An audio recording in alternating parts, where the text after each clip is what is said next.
The first human ship died in a ball of fire and twisted metal. Admiral Bora watched from the bridge of the Incheon as the destroyer Sol was torn apart by Vorthak energy weapons. 23 seconds into the battle, and humanity had already lost one of its precious ships. Evasive maneuvers, Bora ordered. All ships execute pattern Delta. The human fleet scattered like seeds in the wind, their smaller ships darting between the massive Vorthak vessels. It looked like panic to the alien commanders, but it was actually a carefully planned formation designed to draw enemy fire and attention. On SciFiPrime, Commander Insu crouched in the ventilation shaft above Overlord Krexthu's command center. Through the metal grating he could see the Supreme Commander watching the battle on his personal display screens. The humans scattered like frightened animals. Krexthu laughed to his aides. Admiral Zexkoth will destroy them all within the hour. Insu activated his hidden communicator. Phoenix and Wolf teams, this is Eagle Leader. Target confirmed. Execute on my mark. Far away on Thax Prime, Captain Donghyun placed his hand on the detonation trigger. Around the industrial moon, his team members were in position at their assigned targets. Lieutenant Heejin crouched beside the main missile factory, her own charges ready to blow. In the tunnels beneath Vorthak Prime, Sergeant Kyung-ho's fingers hovered over the virus activation key. Once he pressed it, the entire Vorthak communication network would begin to collapse like a house of cards. At Kepler 442b, another human ship exploded. The cruiser Pusan vanished in a flash of white light, taking 200 crew members with it. The coalition forces were faring no better.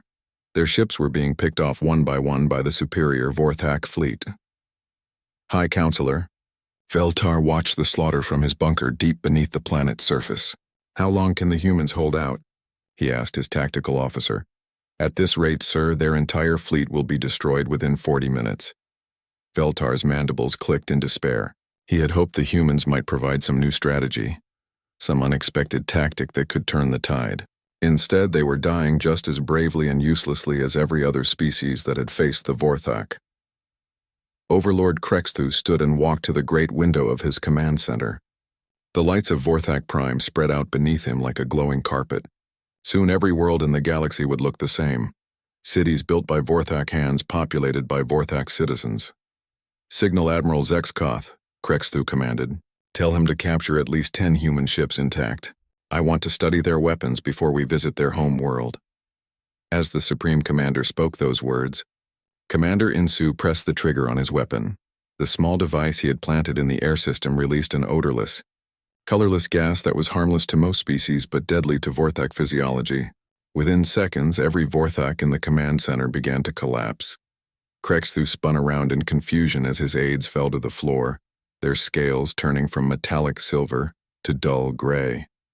He tried to reach for his personal communicator, but his clawed hands were already shaking uncontrollably. Impossible, he gasped, falling to his knees. The command center is perfectly secure. Not from humans, Insu said, dropping through the ventilation grate.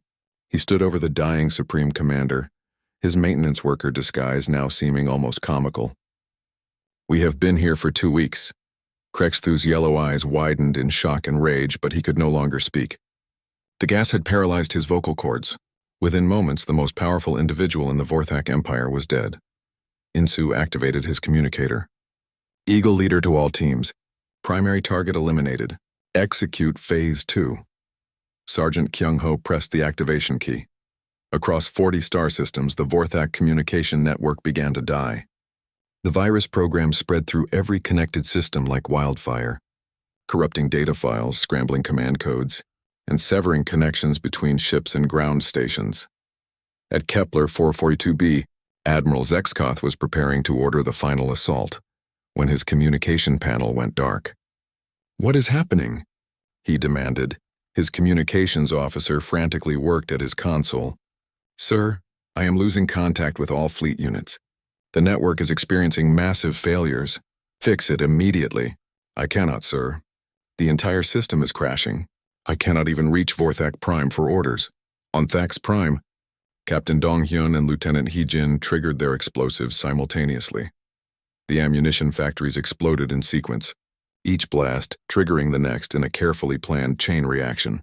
Within minutes, the entire industrial complex was engulfed in flames.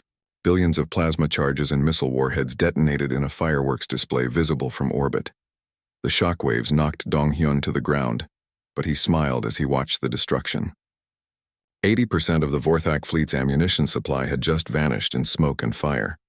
At Kepler 442b, the effects were immediate and devastating. Vorthak ships throughout the fleet began reporting critical system failures. Without communication with their command structure, individual ship captains had no orders to follow. Without ammunition from SciFiPrime, their weapons began to run out of charges. Admiral Zexkoth watched in horror as his perfectly organized battle formation dissolved into chaos. Ships drifted aimlessly without orders from above. Others fired their remaining ammunition wildly, no longer able to coordinate their attacks. "What are your orders, sir?" his tactical officer asked desperately. Zexkoth stared at the tactical display where 3,000 red dots represented his fleet. Each dot was now isolated and confused, unable to communicate with the others. It was his worst nightmare. A Vorthak military force without proper command structure. Admiral Bo-Ra watched the change through her view screen. One moment, the Vorthak fleet had been a perfectly coordinated war machine. The next, it was a collection of individual ships stumbling around in confusion. "All ships," Bo-Ra announced. "The enemy is in disorder. Press the attack." But even as she spoke, she knew the battle was already over. The Vorthak ships were not retreating or regrouping. They were surrendering. One by one, alien vessels shut down their weapons and engines, broadcasting surrender signals on all frequencies. High Counselor Veltar received the reports in stunned silence. "Admiral, are you certain?" "The entire Vorthak fleet is surrendering?"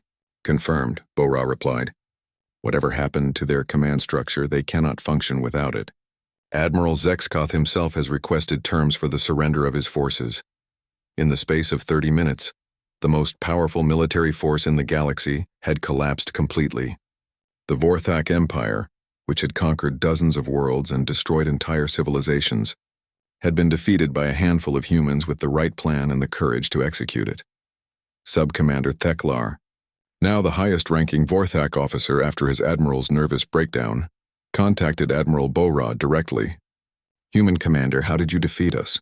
Our ships outnumbered yours 15-1. Our weapons were superior in every way." Bo-Ra looked out at the drifting Vorthak fleet, once so terrifying and now so helpless. "Sub-Commander, you fought the war you wanted to fight. We fought the war that needed to be won. I do not understand. You expected a battle of ships and weapons. We gave you a war of information and planning. By the time our fleet arrived here, your empire had already lost. You just did not know it yet." The title of humanity's greatest victory had finally revealed its meaning. The moment the human war fleet arrived at Kepler 442b, the battle was already lost, not by humanity, but by the Vorthak Empire that thought military might was the only form of strength that mattered. In the days that followed, the galaxy would learn a new lesson about warfare. Sometimes the greatest victories require no battles at all. Sometimes the most powerful weapon is not a gun or a bomb, but an idea executed with perfect timing and absolute courage. Humanity had saved the galaxy not through superior firepower, but through superior thinking, and the universe would never underestimate the young species from Earth again. The siege of Kepler 442b had lasted 17 days when the sensors detected the approaching human fleet. High Counselor Veltar watched from the Coalition command bunker as 200 Earthships dropped out of hyperspace at the edge of the system. "Finally," muttered Counselor Ixanara. Her blue skin had turned almost white from stress and exhaustion. "I was beginning to think they had changed their minds." Veltar said nothing. The Coalition's defense fleet had been reduced to 73 ships, and half of those were damaged. The Vorthak had over 2,000 vessels surrounding the planet, taking their time to pound the surface defenses into dust. On the other side of the galaxy, Overlord Krexthu stood on the bridge of his flagship, the Doom of Worlds. The massive Vorthak command ship hung in space above his homeworld like a metal moon. Through the viewscreen, he could see the lights of Vorthak-Prime cities spreading across the planet's surface.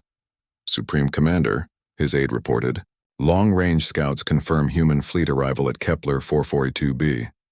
200 primitive vessels, just as intelligence predicted." Krexthu's lipless mouth curved into what passed for a smile among his species. 200 ships against my 3,000. These humans must be either very brave or very stupid." Shall I order the fleet at Kepler 442b to destroy them immediately? The aide asked. No, Krexthu replied thoughtfully. Let them see the futility of resistance first. Allow them to witness the final destruction of the Coalition's last stronghold. Then crush them slowly, so they understand the price of defying the Vorthak Empire. Far below on the surface of SciFiPrime, Sergeant Kyung-ho crouched in a maintenance tunnel beneath the planet's primary communication center. Around him, dozens of fiber optic cables carried data between Vorthak command stations across 40 star systems. His hands worked quickly, installing the final virus package into the main data stream. The software was a masterpiece of human engineering, designed to lie dormant until activated, then spread through every connected system like a plague. Wolf Leader to Phoenix, Kyung-ho whispered into his hidden communicator. Package delivered. Network is compromised. Awaiting execution signal. 3 systems away. Commander Insu adjusted his maintenance worker uniform and walked through the corridors of Command Station Alpha. For 2 weeks, he had cleaned floors and emptied waste containers while studying the station's layout. Now he knew exactly where Overlord Krexthu would be when Admiral Bora's fleet arrived. The Supreme Commander's personal chambers were on level 7, protected by the best security systems the Vorthak could build. But human infiltration technology was designed for exactly this type of challenge. Insu stopped at a maintenance panel and pretended to check the environmental systems. As he worked, he placed a small device no larger than a coin behind the air recycling unit. The device would remain inactive until he triggered it remotely. On the industrial moon of Thax Prime, Captain Dong-hyun made his final preparations. For 10 days, he and his team had worked in the ammunition factories while secretly planting explosives throughout the complex. Lieutenant Hee-jin had done the same at the missile production facility. The charges were small and well hidden, but they were positioned at critical structural points. When detonated simultaneously, they would cause a chain reaction that would destroy the entire industrial complex. Dong-hyun looked up at the night sky through the factory window. Somewhere out there, Admiral Bora was preparing to face impossible odds. The success or failure of humanity's plan would be decided in the next few hours. At Kepler 442b, Admiral Bora stood on the bridge of the Incheon as her fleet moved into formation. The tactical display showed the overwhelming Vorthak forces surrounding the planet like a steel net. Admiral, her communications officer reported, message from High Counselor Veltar. He is requesting immediate coordination of our combined forces. Bora nodded. Put him through. Veltar's image appeared on the main screen. The insectoid leader looked exhausted, but his compound eyes still showed determination. Admiral Bora, Veltar said, your arrival gives us hope, but I must warn you. The Vorthak have more ships than our intelligence estimated. This will be the most difficult battle any of us have ever fought. We understand the odds, Bora replied calmly. Earth's fleet is ready to stand with the Coalition. What she did not say was that her real job was not to win this battle, but to provide distraction while the special operations teams executed their missions. Every minute she could keep the Vorthak focused on the space battle was another minute for Captain Dong-hyun's people to work. The Vorthak fleet began to move. Like a living thing, the alien armada shifted formation to face the new threat. Admiral Zexkoth, commander of the siege fleet, had been looking forward to this moment.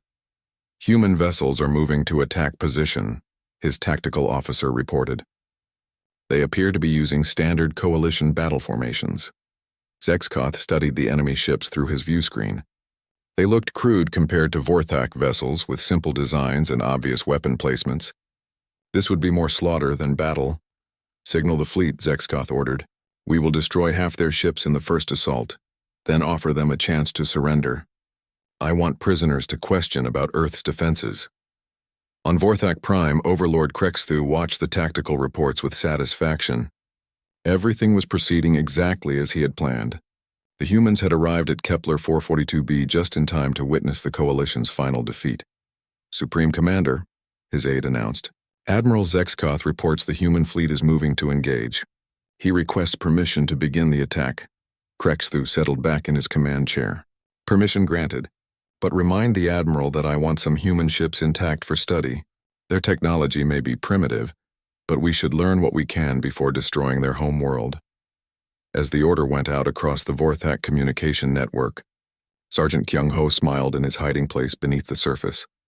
The virus programs were already spreading through the system, copying themselves into every connected database.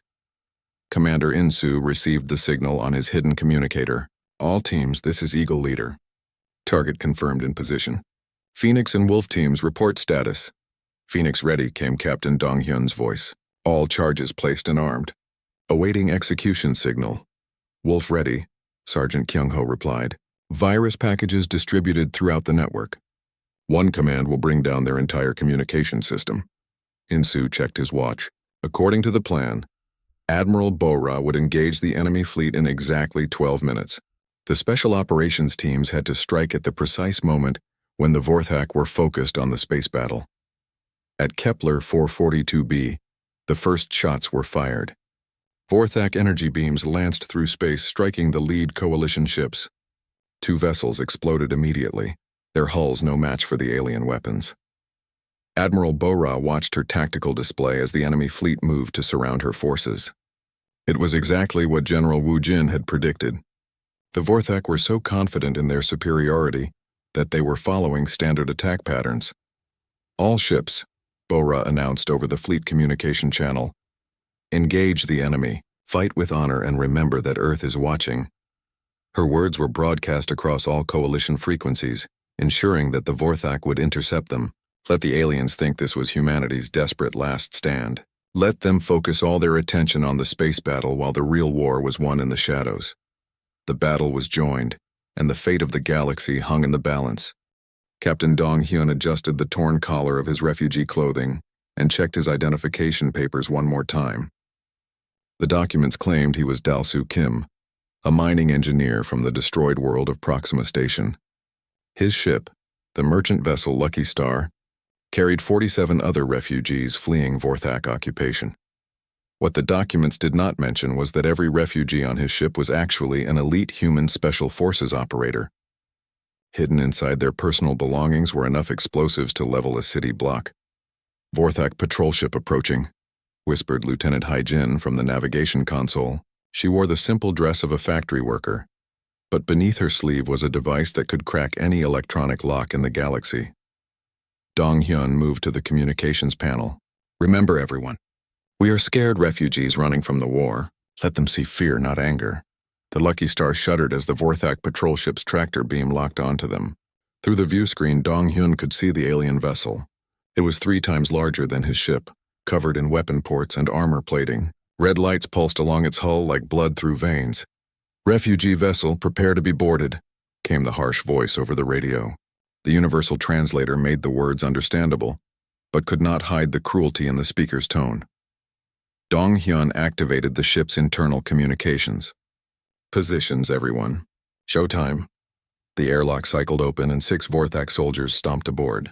They were exactly as Dr. So-young had described them. Tall reptilian creatures with metallic scales and yellow eyes that showed no mercy. Their weapons were held casually, but Dong-hyun knew they could fire in an instant. Documents, growled the lead soldier. His voice sounded like grinding metal. Dong-hyun handed over the false papers with shaking hands. Around the cargo bay, his people cowered behind shipping containers and personal belongings. To any observer, they looked like terrified civilians. The Vorthak soldier scanned the documents with a handheld device. You claim to be from Proxima Station. That world was destroyed 6 months ago. Yes, sir, Dong-hyun replied, letting his voice crack with emotion. We barely escaped in the cargo ships. We have been running ever since. One of the other Vorthak soldiers kicked over a crate, spilling clothes and personal items across the floor. Worthless refugees, he snarled. You should have died with your world. Lieutenant Hai-jin whimpered and gathered up the scattered belongings. As she did, her fingers briefly touched a hidden compartment containing detonation charges. None of the Vorthak noticed. The inspection continued for 20 minutes. The alien soldiers searched the ship, questioned random passengers, and made several threats. But they found nothing suspicious. The human equipment was too well hidden, the disguises too perfect. You will proceed directly to Processing Station 7, the lead soldier finally announced. Any deviation from the assigned course will result in immediate destruction. Understood, sir. Thank you for your mercy. The Vorthak soldiers laughed as they left the ship. To them, mercy was allowing the refugees to live long enough to reach the processing centers where they would be sorted for slave labor. As soon as the patrol ship moved away, Dong-hyun activated the secure communication system hidden inside the ship's coffee maker. Phoenix Base, this is Ghost Leader. First checkpoint cleared. Proceeding to target zone. General Wu Jin's voice crackled through the encrypted channel. Copy, Ghost Leader. Eagle and Wolf teams report similar success. You are cleared for Phase 2 operations. Dong-hyun smiled for the first time in days. 3 human teams were now inside Vorthak space, each with different targets. Eagle team, led by Commander In-soo, was heading for the Vorthak High Command Station. Wolf team, under Sergeant Kyung-ho, was targeting the main communication networks. His own Phoenix team had the most dangerous mission of all, the primary ammunition manufacturing facilities that supplied the entire Vorthak War fleet. 2 days later, the Lucky Star docked at Processing Station 7. The station was a massive structure orbiting a gas giant, designed to handle thousands of refugees from conquered worlds. The human team joined long lines of genuine refugees from dozens of different species. Lieutenant Hye-jin had changed her appearance again. Now she looked like a frightened young woman clutching a small bag containing her only possessions. The bag actually held enough explosive charges to destroy the station's power core. Next group forward, barked a Vorthak overseer. His scales were darker than the soldiers, marking him as a lower caste worker. But his attitude was just as cruel. Dong-hyun and 5 of his people were assigned to a cargo transport, heading for the industrial moon of HFY. According to their intelligence, HFY manufactured 80% of the ammunition used by the Vorthak fleet. Destroying it would cripple their war effort. The cargo transport was old and crowded. Genuine refugees filled every available space, their faces showing the hopelessness of people who had lost everything. Dong-hyun felt a moment of guilt for using their suffering as camouflage, but pushed the feeling away. If his mission succeeded, no other worlds would suffer like theirs had. During the 3-day journey to HFY, Dong-hyun received coded messages from the other teams. Eagle team had successfully infiltrated the command station and located Overlord Krexthu. Commander In-soo reported that the Vorthak Supreme Commander maintained a rigid schedule, making him predictable. Wolf team had penetrated the communications center on Vorthak Prime. Sergeant Kyung-ho had identified the main network nodes and was ready to insert viruses that would crash their entire system at the chosen moment. HFY Prime appeared on the view screen as a gray ball of rock, covered with industrial complexes. Smoke and flame rose from hundreds of factories working around the clock to feed the Vorthak war machine. Automated cargo ships moved constantly between the surface and orbital stations. "Look at it," whispered one of Dong-hyun's team members. "How are we supposed to destroy all that?" Dong-hyun studied the moon's surface through binoculars. "We do not need to destroy everything, just the right things at the right time." The transport landed at Processing Center 12, where refugees were sorted for different types of labor. The Vorthak believed that conquered species made good workers. They were already broken in spirit and grateful for the chance to live. Dong-hyun allowed himself to be assigned to Factory Complex 7, which produced the specialized plasma charges used in Vorthak ship weapons. Lieutenant Hye-jin was sent to Factory Complex 3, responsible for missile warheads. The other team members were scattered across different facilities. For 1 week, they worked alongside genuine refugees, learning the layout of the industrial complex. The Vorthak guards were lazy and overconfident. They never suspected that the quiet human workers were memorizing security patterns and identifying critical systems. On the 8th day, Dong-hyun received the message he had been waiting for. Admiral Bora's fleet had departed Earth and was heading toward Kepler 442b. In exactly 10 days, the human fleet would arrive at the Coalition's last stronghold. Dong-hyun activated his hidden communicator during the night shift. "Eagle and Wolf teams, this is Phoenix Leader. Confirm readiness status." "Eagle ready," came Commander In-soo's voice. "Target acquired and confirmed. Strike package prepared." "Wolf ready," reported Sergeant Kyung-ho. "Network access confirmed. Virus packages loaded and tested." Dong-hyun looked out through the factory window at the fires burning across HFY. In 10 days, those fires would look very different. The Vorthak had no idea that their entire empire was about to collapse from within. "Phoenix confirms readiness," Dong-hyun replied. Operation Ghostwalker is go for execution in 10 days. All teams maintain cover until signal. As he closed the communication channel, Dong-hyun allowed himself one moment of satisfaction. The hardest part was done. 3 human teams were in position deep inside enemy territory. Now they just had to wait for the right moment to strike. The Vorthak would never know what hit them. Admiral Bo-Ra stood on the bridge of the Earth defense ship Incheon, watching the massive display screen show fleet formations across Earth's orbital space. 200 ships hung in the darkness like steel stars. It was the largest military force humanity had ever assembled. Message from Earth Command, Admiral. Her communications officer reported. General Wu Jin requests a private meeting in Conference Room 7. Bo-Ra nodded. She had expected this call. The Coalition's desperate message had arrived 12 hours ago. Since then, Earth's military leaders had been locked in heated discussions about humanity's response. The conference room was small and plain, with white walls and a simple metal table. General Wu Jin was already there when Bo-Ra arrived, along with Dr. So-young from the Xenobiology Institute. The general's weathered face showed the stress of the past few hours. Admiral, Wu Jin said without greeting, what is your honest opinion of our chances in a direct space battle against the Vorthak? Bo-Ra had studied the tactical reports from the Coalition worlds. She had run computer simulations using every piece of data they had about Vorthak ships and weapons. The results were always the same. 0%, she said. Their ships are faster, better armored, and carry weapons that can punch through our hulls like paper. 1 Vorthak vessel can destroy 3 of ours before we can get close enough to do serious damage. Dr. So-young leaned forward in her chair. She was young for such an important position, but her understanding of alien psychology had impressed everyone who worked with her. That is what I expected, Dr. So-young said. But I have been studying something interesting about Vorthak society. They are not just warriors. They are a very specific type of warrior culture. She activated a holographic display above the table. Images of Vorthak soldiers appeared, tall and reptilian, with scales that gleamed like metal armor. Every Vorthak military unit follows a strict chain of command, Dr. So-young continued. From the lowest soldier to their supreme commander, everyone has a specific place in the hierarchy. They cannot function without clear orders from above. General Wu Jin stroked his chin thoughtfully, like some of our ancient military systems, very efficient when everything goes according to plan. Exactly. But there is a weakness. When you remove the head of a Vorthak military unit, the body becomes confused. Their soldiers are trained to follow orders, not to think independently. Without leadership, they become helpless.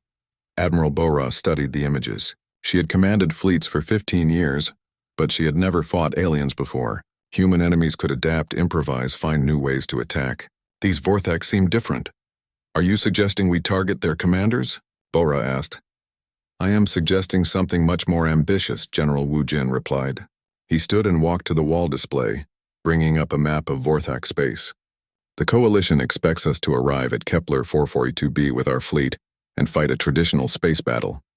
But humans have never been traditional warriors. Bo-Ra felt her pulse quicken. She recognized the look in the general's eyes. It was the same expression he had worn during the Mars Independence War, when he had ended a 3-year conflict in 6 months using tactics that no one had expected. What are you proposing? Bo-Ra asked. Wu Jin smiled, but it was not a pleasant expression. We are going to fight this war the human way. While the Coalition holds the line at Kepler 442b, we are going to cut the head off the Vorthak Empire. Dr. So-young activated another display. This one showed the internal structure of Vorthak territory, with supply lines, communication networks, and command centers marked in different colors. The Vorthak Empire spans 40 systems, Dr. So-young explained, but they control everything from a central command structure. If we can disrupt their leadership and supply chains, their entire war machine will collapse. Admiral Bo-Ra studied the map carefully. It was ambitious, dangerous, and completely insane. It was also exactly the kind of plan that might work. How do we get close enough to their command structure? Bo-Ra asked. Their home systems will be heavily defended. We do not attack their home systems, General Wu Jin replied. We infiltrate them. He brought up images of civilian ships, cargo vessels, and refugee transports. The Vorthak have conquered dozens of systems. There are millions of refugees fleeing their territory, Cargo ships still move between systems, carrying supplies and equipment. Bora began to understand. We disguise our people as refugees and traders. Special operations teams, Wu Jin confirmed. Small groups with specific targets, while you take the main fleet to Kepler 442b and make the Vorthak think we are fighting a conventional war. Our real forces will already be inside their territory. Dr. So Young pulled up detailed psychological profiles. The Vorthak do not see conquered populations as threats. They view other species as inferior. They will not suspect that refugee ships carry elite human soldiers. What about weapons and equipment? Bora asked. Our teams will need explosives, communication gear, specialized tools. Already being prepared, Wu Jin replied. Captain Donghyun is selecting the teams now. Each group will have everything they need hidden inside seemingly innocent cargo. Bora felt a mixture of excitement and terror. If this plan worked, it would be the most brilliant military operation in human history. If it failed, Earth would face the full wrath of the Vorthak Empire. How long do we have? Bora asked. The first teams leave tomorrow, Wu Jin replied. They need 3 weeks to reach Vorthak space and get into position. Your fleet will depart 1 week later, arriving at Kepler 442b, just as our people execute their missions. Dr. So Young stood and walked to the window overlooking Earth. The blue and white sphere turned slowly below them, peaceful and beautiful. Soon it might be under attack from an alien armada. There is something else, Dr. So Young said quietly. I have been studying recordings of Vorthak communications. Their Supreme Commander, Overlord Krexthu, personally directs major operations. If we can eliminate him at the right moment, the entire Vorthak fleet will lose coordination. Assassination, Bora said. It was not a question. Surgical removal of a military target, General Wu Jin corrected. During wartime against an enemy that shows no mercy to civilian populations. Bora looked at both of them. These were good people, scientists and soldiers who had dedicated their lives to protecting Earth. Now they were planning operations that would make ancient Earth warriors proud. When do I brief my captains? Bora asked. You do not, Wu Jin replied. As far as your fleet is concerned, you are going to Kepler 442b to fight alongside the coalition. Only the 3 of us and Captain Donghyun know the complete plan. Bora nodded. Operational security was crucial. If the Vorthak suspected what humanity was really planning, they would change their tactics. One more thing, Dr. So Young added. The coalition must never know what we are doing. They would consider it dishonorable, uncivilized. They must believe we are coming to fight a traditional space battle. Admiral Bora looked out at her fleet one more time. 200 ships against 3,000. By every measure, it should be impossible. But humans had always specialized in doing impossible things. Then we better make sure it works, she said.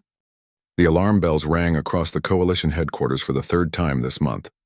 High Counselor Veltar clicked his mandibles in frustration as he watched another red dot disappear from the galaxy map. That was the Alterian home system. Gone.